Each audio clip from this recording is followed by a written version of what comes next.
Greetings, everyone. Thank you so much for joining this live webinar on early childhood and special education. I thank each and everyone, those who ever attended this program, because today we have a special program on special education with a special guest. So really it's a coincidence, but anyway, this has to happen because Dr. Jayashree Kadambee ma'am, she is a great philanthropic personality. She wanted to serve the society through her deeds, through her activities. Whatever she do or whatever she does for a cause. Because if you see her programs, whenever she conducts or she organizes a program, recently she conducted a program for cancer patients. She raised a fund for them.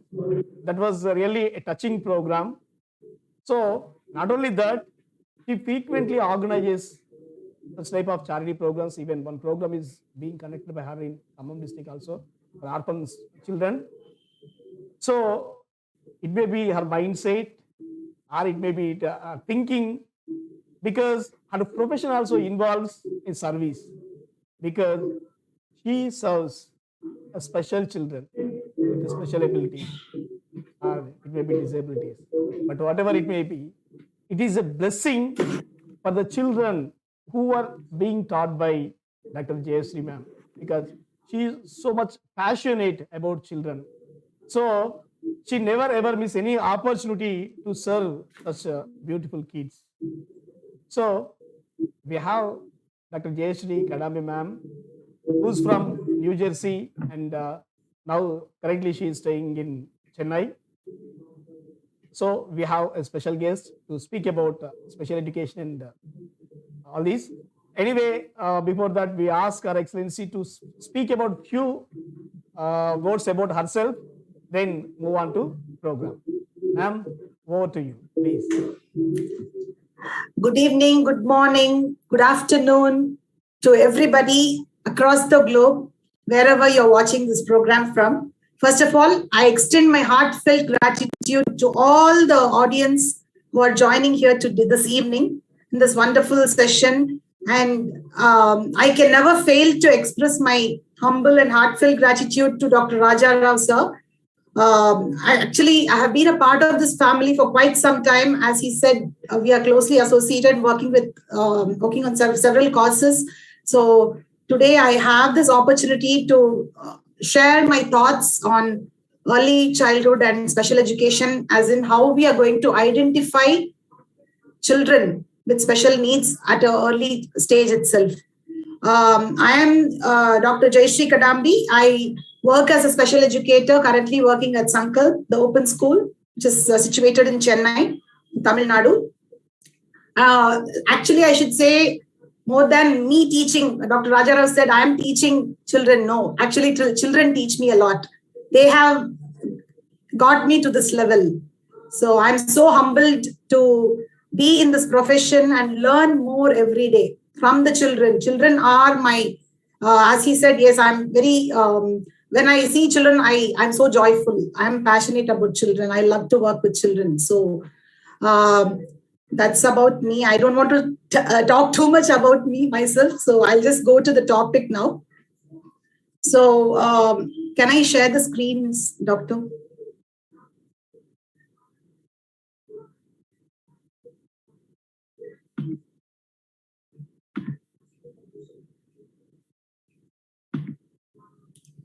Yeah, so today, as the topic said, before I begin with the topic, I would like to quote these words. Every child has a different learning style and pace. Each child is unique, not only capable of learning, but also capable of succeeding. Isn't it? Don't you all think so? Yes, every child works at their own pace. Not only every child, every human works at their own pace. They have their own style of learning. So now, in this current world, we are seeing that there are so many children who are being identified as special needs. Actually, I would say every child is special. Every child has a special need. But then there are certain cases where the children, they may have some developmental delays or some milestones may be delayed. In that case, how do we identify these cases? How do we identify the children with special needs? That's what we are going to talk today. So the first thing what we should do is we should learn the signs. We should act early. So the earlier the better. For everything, whatever we do, earlier the better. So even for, let us say, if we have some fever or even common cold for that matter, instead of waiting, oh, tomorrow what will happen, let me wait for one day. If you just take the remedy, like you take a turmeric and honey immediately, or ginger and turmeric and honey, that can reduce the symptoms, right? Similarly, when you start identifying these abnormalities or any kind of milestone delays or something like that, how we are going to identify these things. But the first question we have to ask ourselves, like, why is early intervention so important? Why is it so important that we have to keep asking so many questions? Why, how, where, what? Only then we can get to these answers or find some kind of solution. So why is it so important? Because during when we try to find the cause or some problem that is going on within the child at an early stage, then during the first years of child's life, early intervention can make a big difference.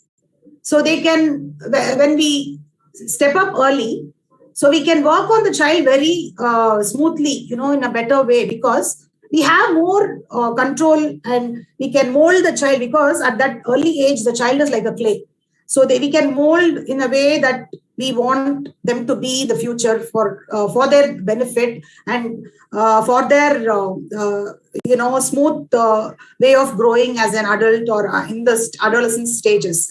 And then it will also enhance the child's development. So the earlier the better we find the root cause, it's better. The child's development also will enhance in an appropriate manner at every stage. The delay will keep narrowing. It's like narrowing the gap, bridging the gap a little bit closer.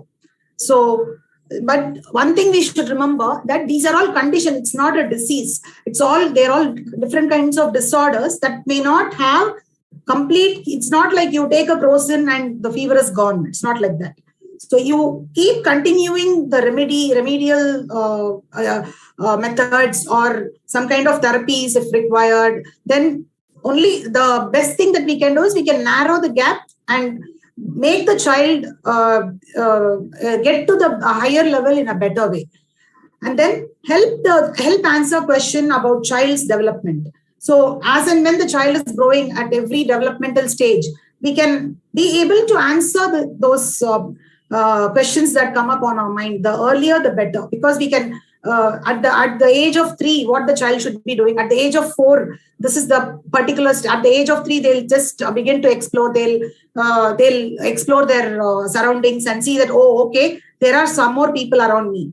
They'll just begin to do that. So something like that, and then improve the developmental and educational growth. So the earlier, the better. We can also imbibe the academic growth or even the educational needs or the academic needs of the child. So now let us see why is it even more important? Yes, definitely, because they help the children with developmental delays become more independent, because that is the goal, right, for any human being. When we send our child into the school, at every stage we expect our child to grow, and finally when they reach that 12th grade or 10th grade, we expect them to be a little more independent, isn't it? So the goal is, even though the child has these developmental delays, we have to make them independent, because ultimately, as an individual citizen, they have to thrive in the world, right? They have to go for a job. They have to take care of themselves. They cannot be dependent on the parents or the caregivers all the time, right? So they have to grow, and it's our duty as an adult or caregiver or as a teacher or a parent to give them appropriate guidance, therapy, or care, so that they can become more independent. And yes, definitely help give your child best possible start in life, preventing or lessening the need of more intervention in the future. That is It is like healing the wound, when the child is fallen down, we just say, okay, we'll apply some tincture or something, like depending based on the wound, right? So similarly, immediately when you treat them, then after when the child is hurt, right, the first day the pain will be more, then immediately you treat the child, you stop the bleeding, you cover with you do all the first aid, and then the child, or second day the pain will reduce, the third day, then eventually after a week the wound is healed, right? Similarly, here also we can definitely lessen that intervention. So if the child is getting 1 week of, the therapy for every day 30 minutes or something like that, eventually as the child progresses, these therapies or interventions will reduce. So that should be the goal, so that will be the next step to make them more independent, and also help communities become aware of these gifts and abilities of their all their children. So that is what Dr. Raja Rao is trying to do right now, create more awareness, right? So again, I thank you, Dr. Raja Rao, for this humble opportunity. So this is very important, creating the community for them, because especially children who have challenges, it is very, very important for them to have their own community, so that they feel that belonging in the future. They feel that, oh, I have a nice social setting. Because see, as human beings, they also have the same kind of emotions which many of us fail to understand. We think that, oh, this child is having some kind of a disability, so they cannot come and belong into this community, something like that. But it is very important for us to create awareness and make the people understand that they also belong. They are also human beings like us.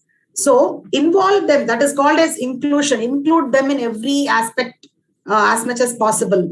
So that is where we create the community, we create more awareness. And even in schools also, let us try to help each other. Let us try, even all 5 fingers are not similar, right? So we have to help each other. We have to teach the children that even if somebody is lagging behind something, try to help them and help them move forward.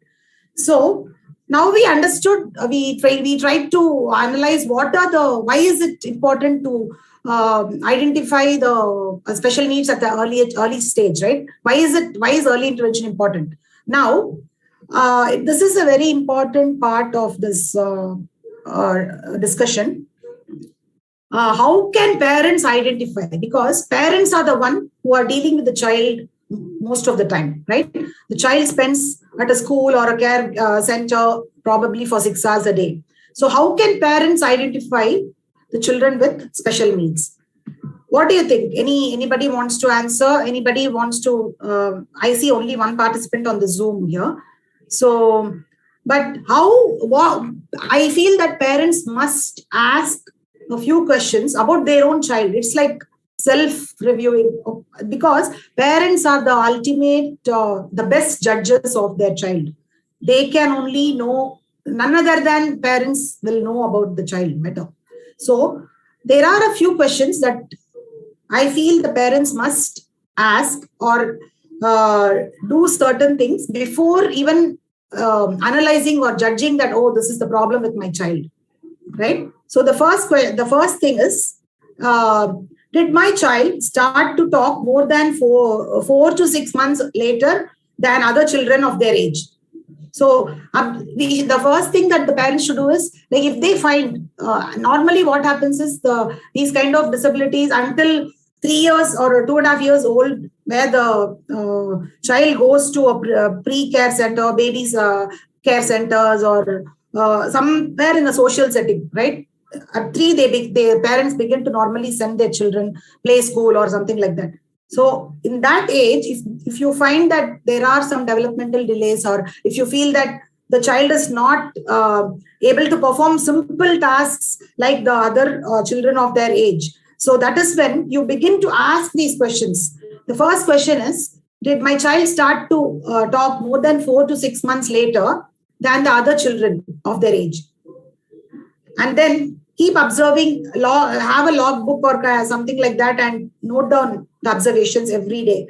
Then, does my child have difficulties pronouncing words? Like a 3-year-old, what are the basic probably very small words or one word or single words, something like that. They will be trying to even like 3-letter words, they'll be trying to pronounce or speak a little bit more with a few sentences. So how much are they speaking in that at that age? And then does my child take longer to learn new words and find and use the right word? So depending on the age, whether it is it age appropriate? Like, when the child is playing with someone or they're trying to share the toys, is the child using, for example, if the child is asking, wants to share someone else's toy or borrow someone else's toy, are they able to ask, please, can you give me your toy? Are they able to use that appropriate words? Are they able to know that, okay, if I ask this person, I'll get this person, or if I request this, my friend, I will get this thing. Or if they are hungry, are they asking their mother, please give me something to eat at that appropriate age? Of course, babies, how they express their feelings for hunger is obviously crying, right? But as they grow older, they should be able to talk a little bit. Mama, I'm hungry. Please give me something to eat. Or in their own language, whatever language they are talking at home, right? So the parents should start observing on all these angles. And then, does my child take time learning nursery rhymes or have difficulties learning rhyming words? Like this is at probably a kindergarten level, where they are at the school going age. That is probably the first year of school for the child formally. Of course, now we have pre-KG, LKG, UKG and all that. And we are talking about the actual growth of a child, where the child will go into a formal school setting at the age of 5. So here, that is the age where they learn rhyming words. They have that sing-along sessions and things like that. So this is where the teacher also, the parent and teacher, they coordinate with each other and they try to set up bonding among themselves to or collaborate with each other to have a proper plan for the child. So they should observe whether the child is able to learn nursery rhymes, or whether they're able to follow the rhythm of the nursery rhymes when they're singing, or identify the rhyming words that come in the nursery rhymes. So, and then, does my child have trouble learning the days of the week? These are all the kindergarten stages, the days of the week, colors, shapes. When you show some color, is the child able to show the color? Like you're showing, this is brown. Instead of brown, if they are saying it is green, then you have to start thinking, what is happening with my child, whether it is. So if that behavior is consistent, sometimes out of, it need not be a disability also. So we have to be observing them every day and chart out the observations. So if that kind of behavior or the identification of the colors, shapes is very consistent, that they are not able to identify these things, then yes, you have to start thinking what to do next. So then there are other few more important questions that the parent have to ask themselves. Does my child have difficulties following instructions or performing daily routines? That is, at the age of 5 in the school, they'll say, okay, stack the books up on the table, or pick up your simple instructions like pick up your pencils, pick up your erasers, or take a scale and draw the line. Simple instructions that will be given by the teacher. How they are able to follow these instructions, like whether the child is able to follow the instructions when it is given one by one. For example, okay, Meena, can you please pick up the pencil? Now the child is picking up the pencil. Then can you please keep it on the table? So that is one by one instruction. So whether the child is able to follow that kind of instruction, or when you give a sequence, pick up the pencil, then keep it on the table, open your notebook, page number 21. So is the child able to follow multiple instructions? So these are the things the parent has to observe. And then, is my child very restless and fidgety? So you must, many of the children, sometimes their attention span is very less. That is, their sitting tolerance can be very less sometimes. So that can be a reason or need not be the reason. It depends on so many situations. Maybe the child it depends on the diet also, what diet the child has had in the morning. if they're too hyper. Maybe that is also not the case. The child is very extremely, all these conditions are prevailing for a long time. That is the main thing. If the child is restless or fidgety, they cannot sit in the class for too long. They'll be moving here and there. They want to keep running around, even in spite of the teacher's instructions. So all these things. And then, does my child show limited interest in books? Like, for example, if the teacher is reading or asking the child to read, how are they responding to that? And then, does my child enjoy being read to, but dislike being asked questions later? So sometimes there are children who like to read, but they cannot answer the questions. That is where the difficulty begins. That is, they find that very challenging, because that the comprehension may be very difficult for them. Comprehending what they have read. They are very good at reading, but when you ask questions, they begin to panic. They divert themselves. They may not be interested in that question answer session. Then, does my child confuse the left and right, before and after, yesterday, tomorrow? Does my child fumble when unbuttoning? So these are all the stages of kindergarten child, where they have to unbutton their uniform and button their uniform, tie their shoelaces. And then also we have to see whether the child is having difficulties in reading or getting confused between the letters D and B, P and Q. These are all some kind of, I would say, a trigger or a beginning for our period where we have to be very careful in attending to them. And this is where we have to start thinking whether the child needs any intervention. Why is my child facing all these difficulties and unable to perform in par with the rest of the children of their age? So now here I want to just pause for a second and ask question to all of you. So among the questions that I have listed out here, if you have listed one or two questions as yes, if you have marked after your observations among these 14 questions that I have listed, if you have marked 2 questions as yes, there is nothing to worry, because it's a common thing. But if you have marked more than 5 or 6 questions as yes, then that is the time to think and get alerted. So you have to, that is where the early intervention begins. So it is very, very important for us to intervene at the early stage and analyze all these questions one by one. So now, what is the next step? What do we do?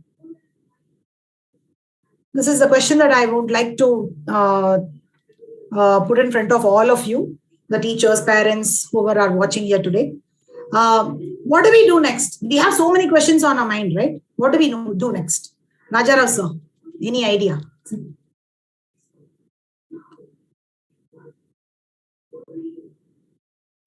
What do we do here?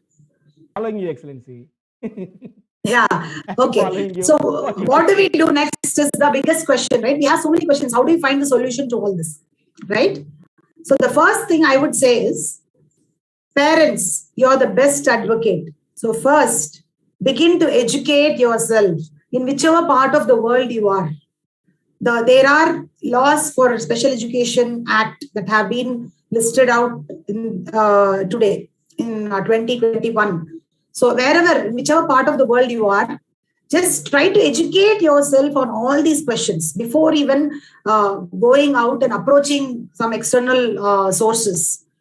And first thing is, as a parent, we should not panic. Do not panic. Oh, what happened to my child? Why is my child behaving like this? No, don't panic, because it's all in the game. You know, it's all going to be okay as long as we are calm, because ultimately what we do is what is going to reflect on the child. So do not panic. So and educate yourself on each and every question that you have on your mind. Yeah. Yes.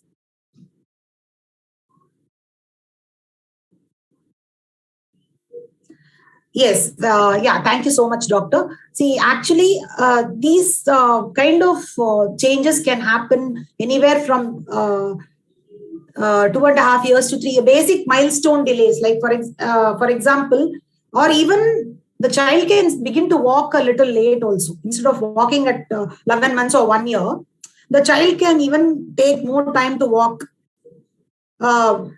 They can walk at 18 months or 2 years. So, or there may be minor speech delays where I have had instances or parents have contacted me saying that my child is already 3 years old and she is not talking much compared to others. She's not responding to the name when she's being called, or she's not looking at the eye of the person when she's not making eye to eye contact.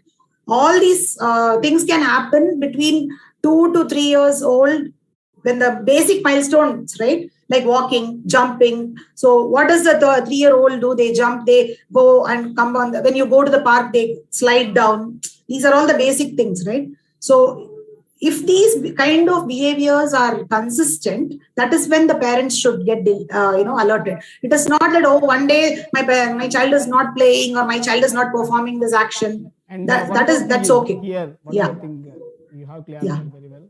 And what is the difference between physical and psychological? How can we differentiate it's a physical problem or a psychological problem? Is there any way that we can sort out? See, actually, when you say learning disability or even autism for that matter, it is a neurological disorder.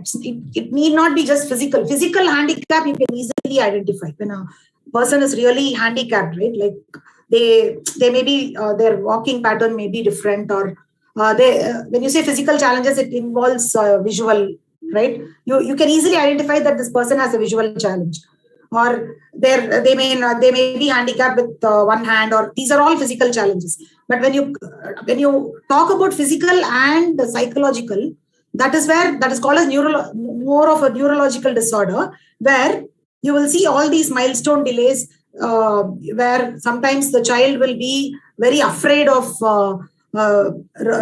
reading in front of the crowd or going in the social atmosphere. Suddenly in a big crowd, they'll shy away. So these are some of the traits, or even if you ask the child to tell something in front of someone, they will have some hesitation. They'll be afraid to, they'll look for that security all the time. So you can see the fear in them because they lack certain, they feel that if I do this in front of the crowd, what will happen? Will the people make fun of me? And of course, at the age of 3, this child will not be knowing all that.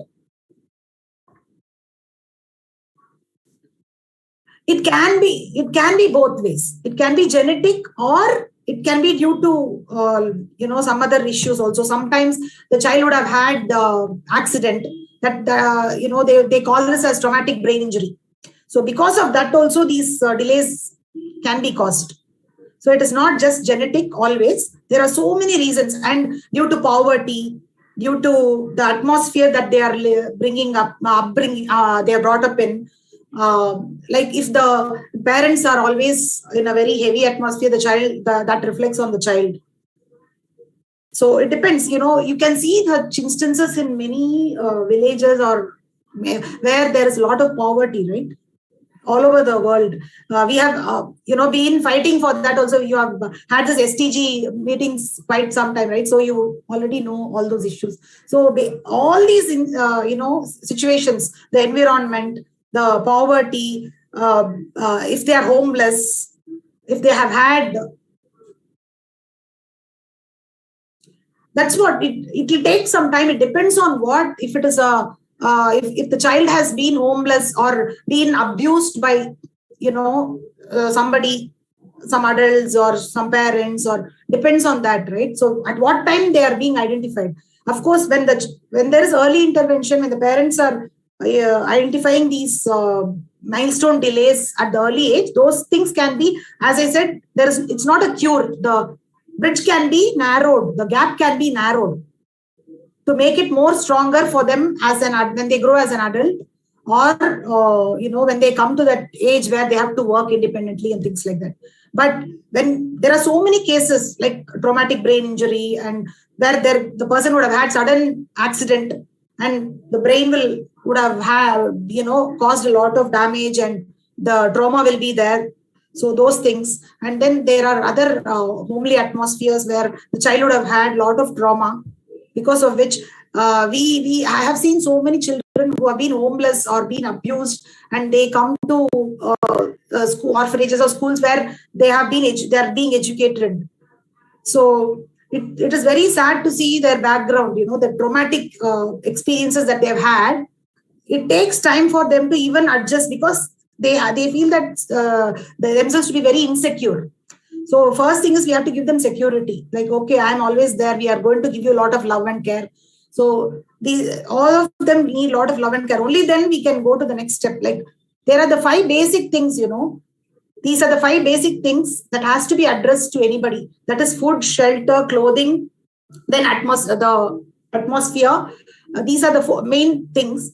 These are the basic things for a good psychological growth of anybody. So if we are hungry and we are trying to do some, even for us as an adult, when we are really hungry, if we are asked to do some work, we may not be able to concentrate on that work, right?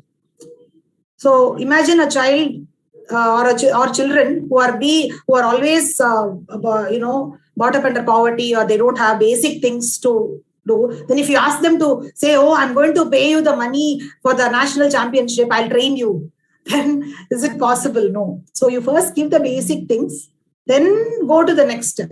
So always, for all of us, that the first 5 things are for the good psychological growth has to be addressed. Then we can move on to the next thing. So if you're not able to then identify, if you're not able to get any result, like for example, you have identified all the milestone delays, you have educated yourself on all these questions, then also if you're not able to get any solution, if needed, go for a testing. First thing is, I would say the parents must spend time. Like, okay, you have so many questions on your mind. Then try to spend the time. Okay, my child, I'm going to do a story time with my child today. I'm going to do this activity with my child. Try that for a month or so. Even then, if the problem exists, then you go to your general pediatrician for the consultancy. Then they will recommend you to various therapists or doctors based on the need of the child. But the only thing I would like to give a message to all the viewers here today is, please do not medicate your child unnecessarily, because that may cause severe problems. Like, there are so many children who have been unnecessarily given overdosage of medications, when they have fits or seizures and things like that, or because they are hyper, they have been given medication. First, try all the home remedies. If the child is hyper, think of giving them a good physical exercise where probably the child needs to jump 100 times. Ask them to do skipping or something like that, So try to innovate activities for the child before even taking them to the doctor, because parents are the best advocates. So before even, it's nothing wrong to probably, because of anxiety or worries, oh, I'm trying this for 10 days, still my child is showing the same symptom. There will be worry, but the only thing is, at any stage, do not panic. If you're saying that, okay, I'm going to try this for 1 month, please be consistent in that. Try your methods of remedial strategies on the child for at least a month. Then think collaborate with your family doctor or your family pediatrician. Then take the next step. And then even if they are medicating, see, unless and unnecessary it is necessary, do not go for the medication, because that may lead to a lot of side effects. So these are some of the main things that I wanted to convey today. I hope I have done justice to the session, and I don't know if I have more time to speak, but I think I was given 30 minutes. So Dr. Rajarao has to tell me if I can, or if I can take any questions if you have.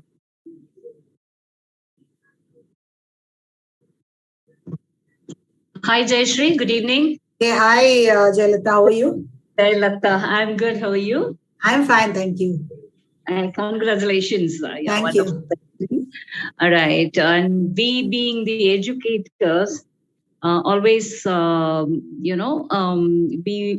challenges communicating to the parent, as in school, we identify, yes, our experienced teachers and we would always identify, and all the time the challenge is communicating it to the parent. It's Yes. quite a very delicate and very, situation. But we do help. But what I find is like year by year, the numbers are increasing. Yes, absolutely. Yes. Yeah, when I started my school, once in 2-3 years, I get identify one child. But in a year now, 6 to 7 children we are identified. Yes. So any True. particular reason for that increase, or as you said, it's the traumatic upbringing, or See, actually, the lifestyle has totally changed. Okay. There is a lot of stress around from both the parents working and children not given enough attention at home, and also the kind of food that we are eating plays a big role. Nowadays, everything is probably hybrid variety of food that we eat, right? Which is already injected with a lot of pesticides and things like that. So, and also even during pregnancy, the mothers go through a lot of stress. If they are working, they may have the work pressure, or at home there's a lot of pressure. So definitely, as you said, there is a lot of increase in the growth of the children with special needs. So the only thing is we have to keep communicating with the parents and tell them the importance of why it is important to come to the school and meet the teachers or the caregivers on a regular basis. We have to insist the parents and tell them give them the reason that, and give them more importance that because of their support only we are able to train their children, right? If the parents are not sending their children to us, then obviously we will not get a chance. So parents are definitely the pillars of support. So we have to, in a polite way, make them understand why it's important. And also, as teachers or coordinators, it is our duty to educate them about the laws. Because parents don't know the laws that are there for the special education, or even for that matter, when we say educate yourselves and you're the best advocate, parents don't have the patience to go and research on what is the law that is there for the child. So I feel as educators, we can definitely gather the parents and we can just say that today we are going to explain what is going on around the world. You have all the rights to know the laws. Then we can try to get more support from them, because the moment they know, it is not about just blaming their child. Oh, your child is not good at this, not good at that. That is not. If they are not good at, they are not able to do certain things. That is why they are with us, right? So the first thing is, there are many instances where the parents are also not able to accept the challenges the child has. Sure. So that is another biggest challenge we are facing. So we have to try to make them understand that it's okay. You're definitely a gifted parent to have a gifted child. So do not think that your child is disabled or something. Each child, if you see, whether it is a normal, typical child or, child with special needs, everybody is talented in their own way, right?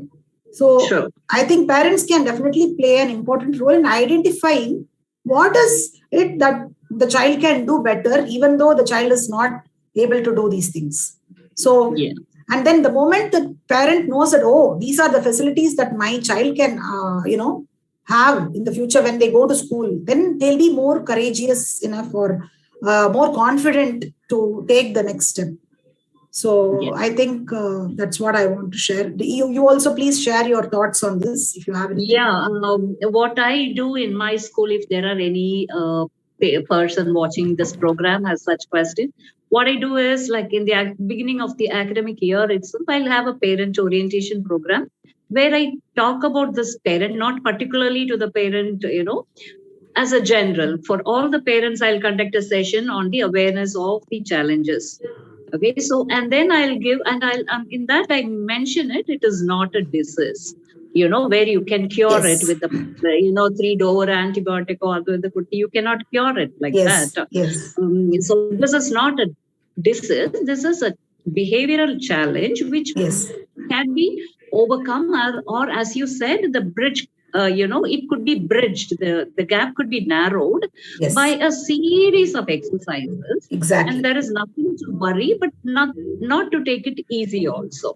Yes. Yeah, and I also tell them like early intervention is as Effective. it is good. Yes, effective. So I conduct a session like that, and I give 15 days time for the parents to think about it, ponder about it. And once in a while, I keep sending messages also to all the parents in the group.